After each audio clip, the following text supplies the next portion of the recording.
வணக்கம். இது நம்ம கிச்சன். இன்னைக்கு நம்ம கிச்சனில் நம்ம என்ன பண்ண போகிறோம்னாக்க தக்காளி சாதம், சிம்பிள் தக்காளி சாதம். இது என்ன பெரிய பிரமாதம் எல்லாருக்கும் தெரியாதா அப்படின்லாம் நினச்சிட்டு இருப்பேன். நான் லாஸ்ட்டாக ஒரு பொருள் சேர்ப்பேன். அது என்னங்கிறது பாருங்கோ. அதுதான் இந்த தக்காளி சாதத்துக்கு டேஸ்ட் கொடுக்கறது. இப்போ நம்ம ஸ்டார்ட் பண்ணலாம். இதை காய வச்சு எண்ணெய் விட்டுருக்கேன். இப்போ இதுக்கு தேவையான கடுகு வெடிக்கட்டும். இதுக்கு தேவையான கடலை பருப்பு போடணும். கொஞ்சம் பேர் உளுத்தம் பருப்பு போடணும்.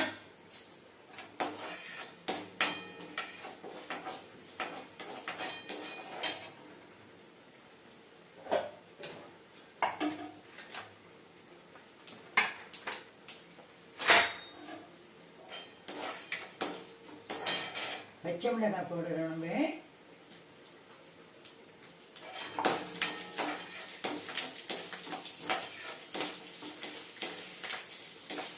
இஞ்சி வேணுங்கிறத இஞ்சி போட்டுக்கலாம்.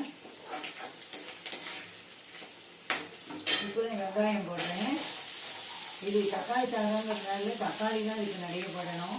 3 பங்கு தக்காளி போட்டுட்டீங்கன்னா 1 பங்கு வெங்காயம் போட்டுக்கோங்க. இந்த வெங்காயம் வதங்கிறதுக்காக கொஞ்சம் போடுறேன்.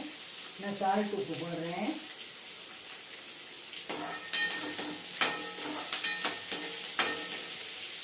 இப்போ வெங்காயம் நல்லா வதங்குது. இது கண்ணாடி பழம் வர அளவுக்கு வதங்கணும். இது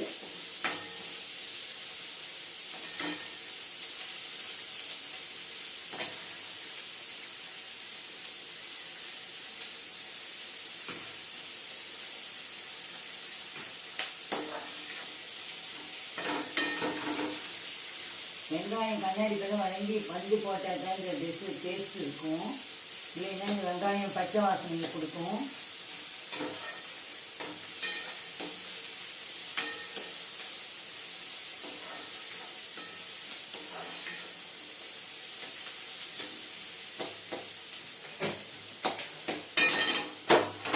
வெங்காயம் வதங்கிட்டு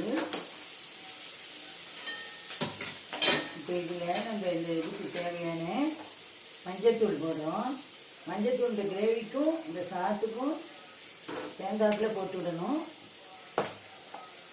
இப்போ தனி மிளகாத்தூளும் காஷ்மீரி சில்லியும் சேர்த்து நான் அரைச்சி வச்சுருக்கேன். இதில் ஒரு 1.5 ஸ்பூன் போடுறேன். அவள் காரத்துக்கு ஏற்ற மாரி போட்டுக்கோங்க.